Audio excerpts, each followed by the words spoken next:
ucapkan. Dan itu rahasia kerohanian tertinggi adalah waktu kita berdoa. Semakin kamu yakin dengan doamu, semakin kamu yakin dengan imanmu, dengan kekuatanmu, dengan akal budimu. Saudara, Yeremia pasal 17 ayat 5 mengatakan, celakalah orang-orang yang mengandalkan dirinya. Dan disitulah orang Farisi berkata, ya Allah, aku bersyukur aku tidak sama dengan semua orang lain. Nih, engkau berkati aku. Banyak orang katakan, saya itu ya kaya raya luar biasa karena Tuhan berkati saya. Baik nggak? Baik. Salah nggak? Nggak ada salahnya. Tapi waktu kamu memakai anugerah Tuhan, berkat Tuhan, terus kemudian kamu membandingkan supaya kamu berada di atas dari orang lain, dan kamu mulai merendahkan orang lain dan menghina orang lain, disitulah Tuhan katakan, kamu hatimu jahat sekali. Saudara perhatikan, tidak sama dengan siapa? Semua orang lain. Jadi yang paling benar siapa? Aku. Ini orang kebablasan, dia mabuk rohani, drunken master surgawi. Ini mabuk ini orang ini. Orang semua dianggap dia yang paling bersyukur, paling hebat, paling rohani semua itu. Dia yang paling tinggi. Saudara, semua pendeta waktu saya lihat di YouTube yang bertengkar semuanya, tidak ada satu pendeta yang mengatakan satu hati keberdosaan. Mereka membenarkan diri dan memakai nama Tuhan, saling mengolok satu sama lainnya, mocking, juggling, terus kemudian insulting, menghina, bahkan mengolok-ngolok pribadinya. Saya pikir mereka semua orang Farisi.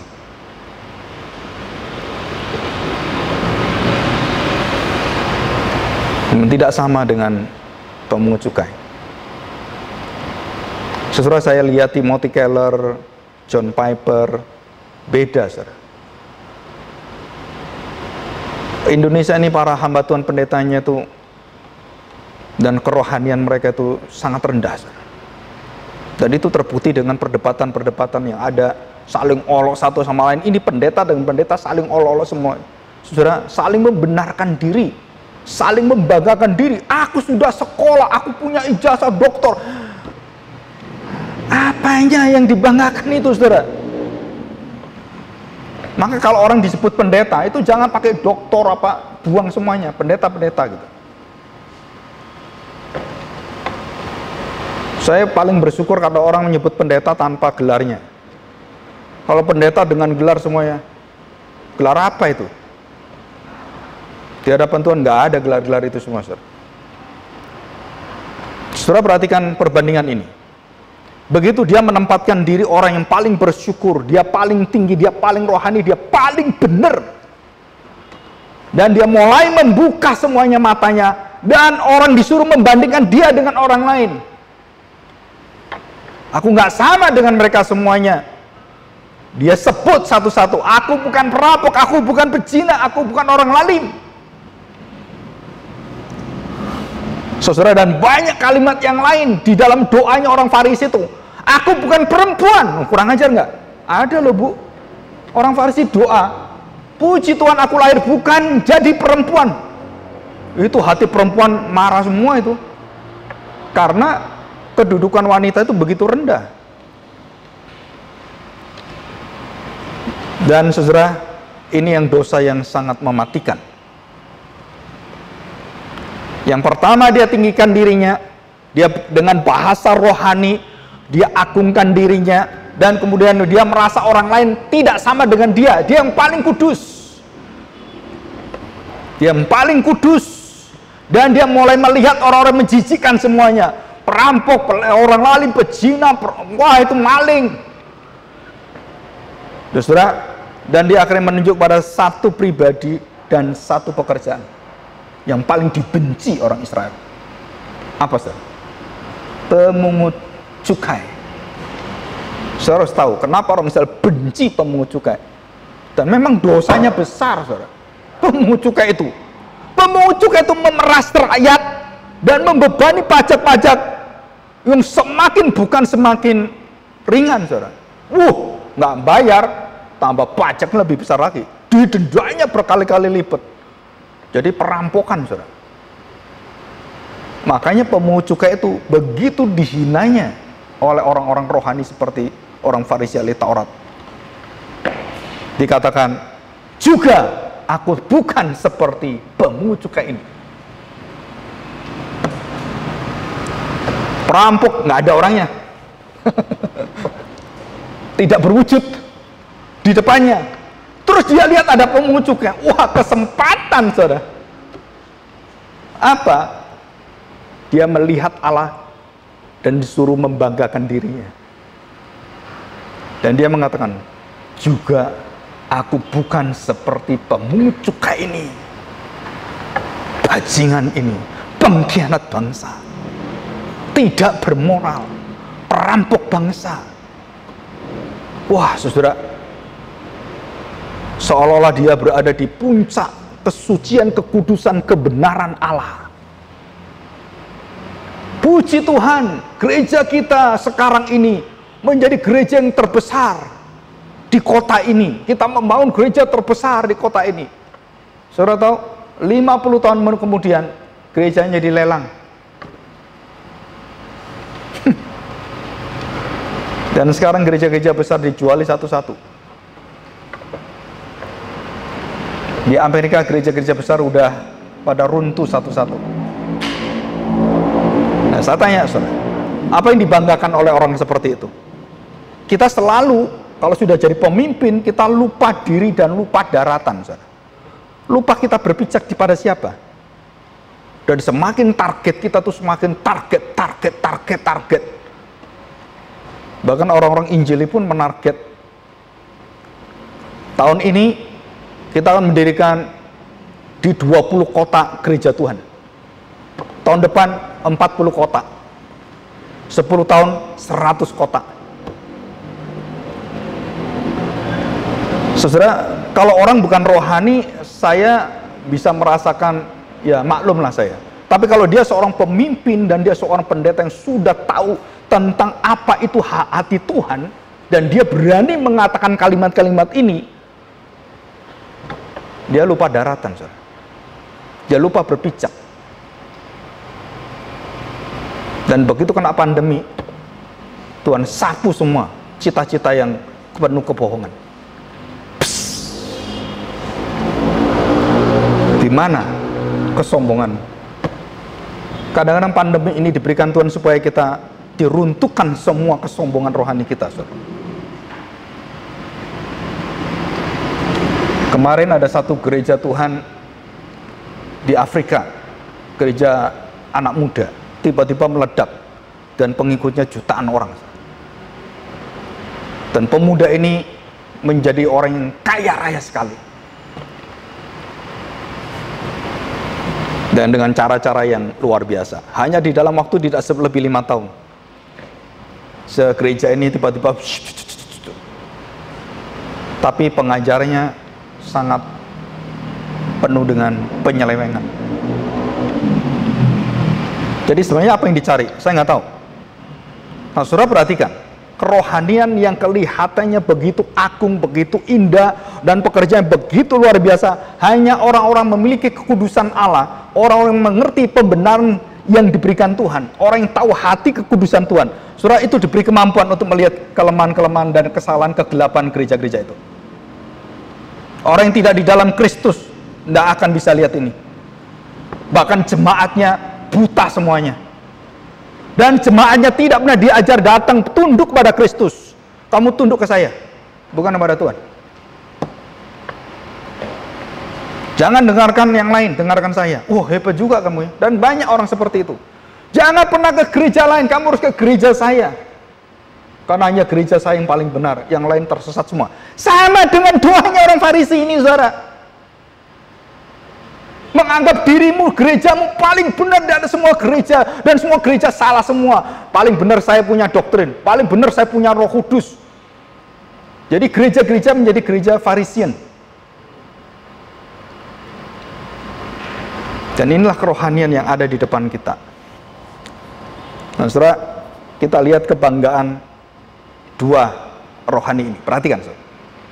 Setelah dia menghina seperti itu kepada orang-orang berdosa itu, dan khususnya pemungut cukai, terus dia mengangkat tindakan kerohanian dia yang paling dia banggakan.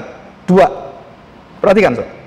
Berpuasa dan perpuluhan. Dan inilah dua pilar agama menjadi ukuran kedewasaan orang-orang taat di dalam agama Yahudi. Puasa dan memberikan perpuluhan. Dan dia katakan apa? Dia tidak pernah tidak berpuasa. Dia berpuasa 2 kali seminggu. Dan dia taat memberikan perpuluhannya. Orang Farisi loh, saudara. Orang Farisi itu bisnismen rohani. Orang kaya rohani. Mungkin di gereja-gereja itu penatua gitu ya, sekelas itulah. Atau pendeta yang pedagang juga, ya gitulah. Yang kelasnya kelas high class gitu. Nah, setelah dia mengatakan berpuasa dan berpuluhan, bersepersepuluhan, dan dia banggakan itu. Saudara, di gereja itu yang paling kita hormati adalah orang yang memberi terbanyak. Di mana-mana, saudara. Dan orang yang ikut kegiatan rohani yang paling rohani, berpuasa. Betul nggak? Kalau ada orang berpuasa gitu, wah, rohani luar biasa. Pendeta saya itu luar biasa. Aduh, hamba Tuhan ini luar biasa, dia berpuasa. Wah, ini pengurus-pengurus gereja tuh hebat, ini persembahannya besar sekali, wah. Dan orang-orang yang dalam kedua dudukan ini sudah di gereja, itu menduduki tempat-tempat terpenting di gereja. Menjadi pemimpin-pemimpin yang besar. Dan itulah orang Farisi. Dan dia bangga dengan seluruh kedudukan itu, dan dia mengangkat dirinya. Lihat, jangankan aku merampok, aku itu loh berpuasa untuk engkau. Wah, dia mengangkat, saudara, apa itu? Martabat rohaninya, perbuatan rohaninya, berpuasa dan memberikan persembahan.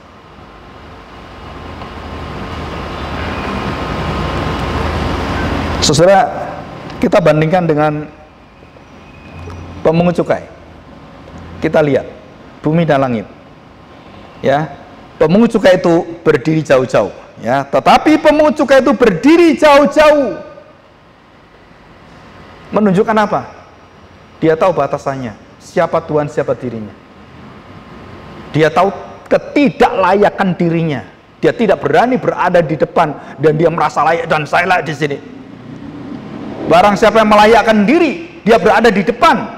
Waktu diundang, wah, saya ini orang besar, duduk di depan. Tuhan Yesus katakan, jangan kamu duduk di depan dalam setiap undangan, supaya kamu tidak malu.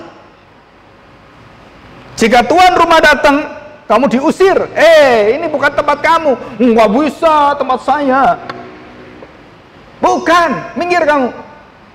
Ini tempat adalah tempat pemungut cukai. Marah dia, saudara.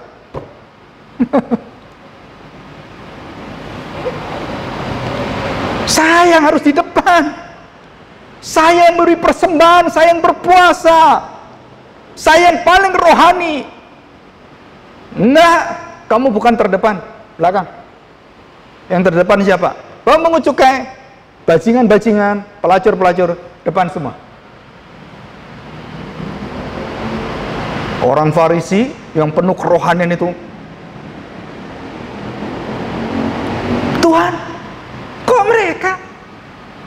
Kenapa mereka? Jawabannya Tuhan satu, karena kamu membenarkan diri, mereka dibenarkan Tuhan. Sesudah teologi reform yang paling inti pengajaran adalah justification by faith. Tetapi banyak orang reform ngerti pengajaran ini, hidupnya jauh dari iman ini. Sangat jauh, saudara. Saya pernah ditemplak oleh profesor saya. Dia yang mengatakan, saya tahu kamu tahu. Saya tahu kamu bisa berdebat. Dan dia tanya, what for and what next? Maksudnya apa? Kalau kamu merasa dirimu benar, kamu udah paling benar-benar, terus mau apa? Saya tanya. Terus kamu mengerjain apa? Nyalain orang terus. Kamu nggak benar, kamu nggak benar, aku yang benar, kamu nggak benar. Tuhan Yesus tidak pernah lakukan itu.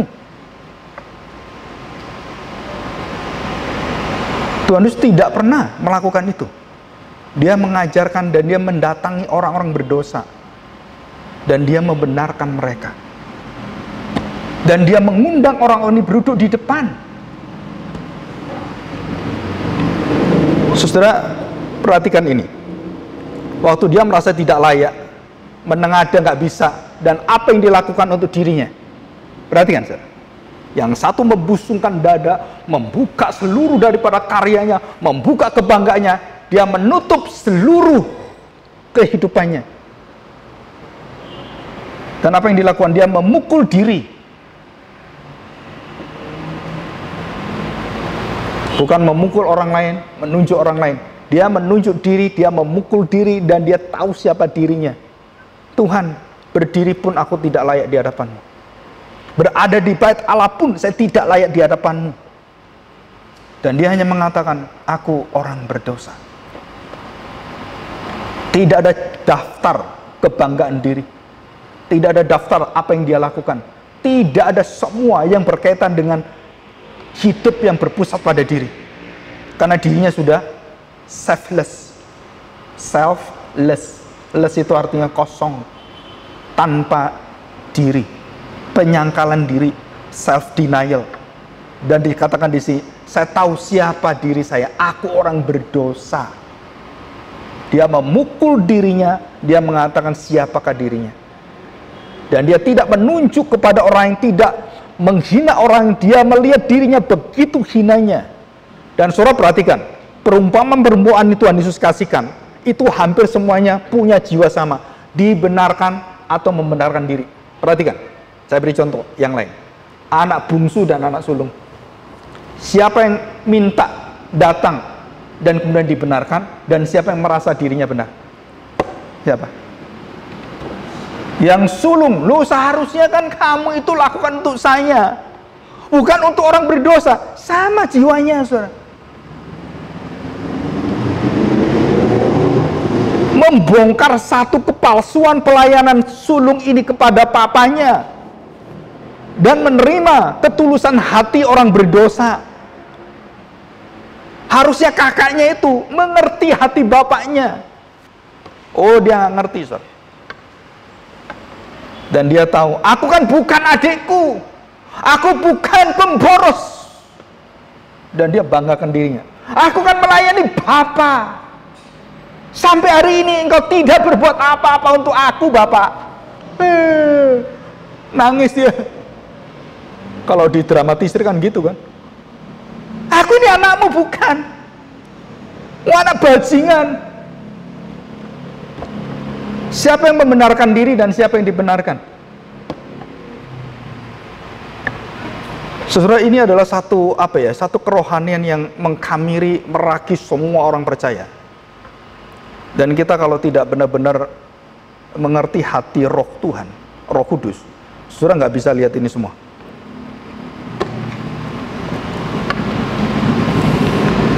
Apalagi saudara, orang-orang berada di tempat kerohanian yang tertinggi. Saudara, tidak bisa saudara nasihati. Billy Graham pernah jatuh dalam hal seperti ini. John Calvin pernah jatuh dalam hal seperti ini. Martin Luther pernah jatuh hal seperti ini. Dan semua pemimpin gereja pernah jatuh semua. Sampai akhirnya mereka mengatakan apa? Jika sampai ada satu kemuliaan yang aku curi dari Tuhan, biarlah Tuhan yang akan menghajar kamu. Saudara, sampai seperti itu. Apalagi saudara, kalau saudara melihat kehidupan orang-orang Puritan, bapak-bapak gereja Puritan itu, mereka sangat serius dengan dosa seperti ini. Dan mereka tidak main-main, saudara. Richard Baxter, itu jemaatnya cuma 60 orang. Tapi dia punya pengaruh di University, Oxford University, Harvard University, dan semua kerohanian itu mempengaruhi orang-orang yang duduk bersama dengan dia, pemuda-pemuda yang mendengarkan firman Tuhan, dan mereka kemudian keluar, dan mereka dipengaruhi dengan kerohanian Richard Baxter, Pastor Reform. Bukunya judulnya itu. Mereka punya hati yang kudus, dan mereka gerak di dalam ilmu pengetahuan semuanya. Dan itu tidak pernah orang bicarakan, saudara. Banyak orang itu John Calvin gitu kan. Padahal Puritan itu banyak sekali yang hebat. Termasuk Matthew Henry yang menuliskan tafsiran masa kini 1, 2, 3. Itu Puritan theologian and pastor. Matthew Henry, saudara. Itu dipengaruhi oleh papanya. Dari umur 4 tahun dia diajar bahasa Alkitab. 4 tahun, saudara. Dan dia begitu fasih bahasa Alkitab, semua bahasa. Ibrani, Yunani, Latin, wah semua, saudara. Dan dia punya karya tulisannya, komentarinya, saudara, sampai hari ini terpakai ratusan tahun, saudara. Orang-orang yang dikuduskan Tuhan luar biasa. Ya, kita berdoa bersama-sama. Saudara, kita lihat kesimpulan yang terakhir ya. Kesimpulannya, saudara, semakin kita melupakan semua karya Tuhan dalam hidup kita, saudara semakin jatuh di dalam pembenaran diri. Dan waktu Arminius menentang seluruh ajaran dari Agustinus, dan berperanglah dua bapak gereja ini, dan selalu seperti itu, saudara, kemudian dibuat satu konsili gereja Tuhan pada tahun 325, 400, 380, sampai berpuluh-puluh konsili. Saudara, ditetapkan bahwa keselamatan itu hanya karena pembenaran dan karya pembenaran di dalam Kristus Yesus. Dan di luar itu semuanya, itu di-ban. Di-ban itu tahu saudara, dikutuk. Sampai tahun 1200. Dan itu berjalan. Dan kemudian 1200 mulai dalam kegelapan, karena di situ berdirinya kepausan yang hebat sekali, saudara. 300 kemudian reformasi meledak kembali. John Wycliffe, William Tyndale, John Huss dibakar semuanya, saudara. Karena mereka membawa Injil kebenaran yang luar biasa itu. Dan mereka berkata, bukan hanya paus yang boleh baca Alkitab, semua orang boleh baca Alkitab, dan semua harus diterjemahkan untuk semua bangsa Alkitab kita. Maka William Tyndale dibakar karena menerjemahkan bahasa Latin ke bahasa Inggris. Dan dia dibakar hidup-hidup. John Huss, John Wycliffe, dan semua. Jadi Alkitab yang kita terima, saudara, yang dibongkar dan semua bahasa harus bisa diterima oleh Tuhan. Saudara, itu dengan darah kaum martir. Dan bukan hanya biasa, saudara. Barulah kita tahu sejarah itu begitu gelapnya, saudara. Kita menerima seenak sendiri sekarang, apalagi dalam gadget. Nggak pernah hormat. Saudara, Alkitab ada di mana-mana, hati kita kosong terus. Saya dulu waktu sekolah, waktu mencari tentang iman, bagaimana iman itu, saya harus ke perpustakaan, buka ini, buka itu, duduk lama berjam-jam. Sekarang kamu yang didatangi perpustakaan di tanganmu, ada semua di sini, tapi orang semakin malas, semakin goblok rohani. Kenapa, saudara? Karena kalau semua disediakan, tidak ada perjuangan, akhirnya orang itu kan gampangin semuanya. Dan mereka nggak mau serius. Dan dosa yang paling berat adalah lawan pembenaran. Apa itu? Saudara tahu? Dosa meninggalkan Tuhan. Membenarkan diri dan Allah yang membenarkan kita. Itu bedanya cuma dua arus gini aja. Saudara, kebanggaan diri, hanya tahu kecicikan diri, hanya tahu kelemahan diri, keberdosaan diri. Setiap kali semua nabi berhadapan Tuhan, Musa berhadapan Tuhan, ada nggak yang berani? Oh, terima kasih Tuhan, aku terbuka. Nggak ada satupun. Saudara lihat, Yesaya, Yeskel, Yeremia, Gideon, Yakob, semua saudara lihat. Waktu Allah itu hadir, Kristus hadir dalam bentuk Kristofani, mereka gemetar semuanya. Mereka, celakalah aku, matilah aku. Aku masih hidup, puji Tuhan. Tapi kita di sini sembarangan ibadah, saya enak sendiri. Sudah gampang kayak gini, ibadah males lagi. Saudara, kita bukan warga kerajaan surga, saudara. Kita warga kerajaan setan.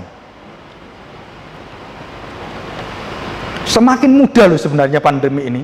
Kenapa kita semakin sulit ikut? Ada orang tanya pada saya, Pak, Bapak tahu nggak? Waduh Pak, penghasilan gereja kami kurang, jemaat kami kurang. Terus saya tanya, memang kamu cari apa? Pak, tahu nggak yang ikut ya? Wah, kami punya jemaat itu hampir 12.000 orang. Waktu ikut online, yang datang cuma nggak sampai 100 orang, Pak. Dari puluhan ribu orang cuma 100, berapa persen, saudara?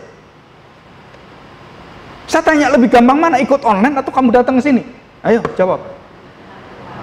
Kamu ke sini butuh bensin, butuh persiapan, mandi lagi kan? Keramas juga gitu kan? Kalau online mau mandi, keramas, mau apa kamu nggak tahu. Yang penting kamu nunjukin wajahmu kan, gampang kan? Kenapa sulit? Saudara, bukan perkara physical, praktikal, bukan, saudara. Ini perkara roh kita. Jadi ini Tuhan sedang menyaring kita semua. Orang-orang yang merindukan Tuhan itu siapa? Kalau sudah Tuhan katakan, tutup waktunya, kamu mau nangis, mau cari gereja, nggak ada. Dan pada akhir zaman, nanti gereja yang sesungguhnya itu akan berhenti semua. Dan Tuhan katakan, stop, udah berhenti. Baru kita nangis-nangis. Tidak ada waktu lagi untuk bertobat. Selagi ada kesempatan, selagi ada hari ini Tuhan berikan, saudara, kita taat, kita serius, kita datang, kita belajar. Ya, oke. Saudara, perhatikan kalimat Tuhan Yesus. Orang ini pulang ke rumahnya sebagai orang yang dibenarkan Allah, yang lain tidak. Nah, hebat sekali Tuhan Yesus. Perhatikan, saudara. Keagungan hati Tuhan. Kenapa Tuhan mengatakan orang ini, dan dia mengatakan pemungut cukai ini dibenarkan Tuhan, orang Farisi itu dibinasakan Tuhan. Dia tidak menyentuh pekerjaannya, jabatannya, apa yang dikerjakan, kedudukannya. No, dia menyentuh pribadinya. Dan inilah cara menghakimi dengan benar. Saudara, waktu ditangani oleh seorang dokter, waduh, dokter ini ya udah malpraktek, salah gini. Nah, saudara, kita waktu ngomong seperti itu sebenarnya kan satu orang dokter ini kan yang nangani anak kita, mama kita yang salah, dan kita anggap semua dokter salah. Dosa kita, saudara. Kenapa? Yang salah itu satu orang, dokter ini aja. Nggak semua dokter seperti dia. Nah, Tuhan Yesus melihat bahwa orang Farisi itu pribadi orang itu, bukan orang Farisinya secara menyeluruh itu semua orang berdosa. Tidak, saudara. Maka dia katakan orang ini dan orang ini.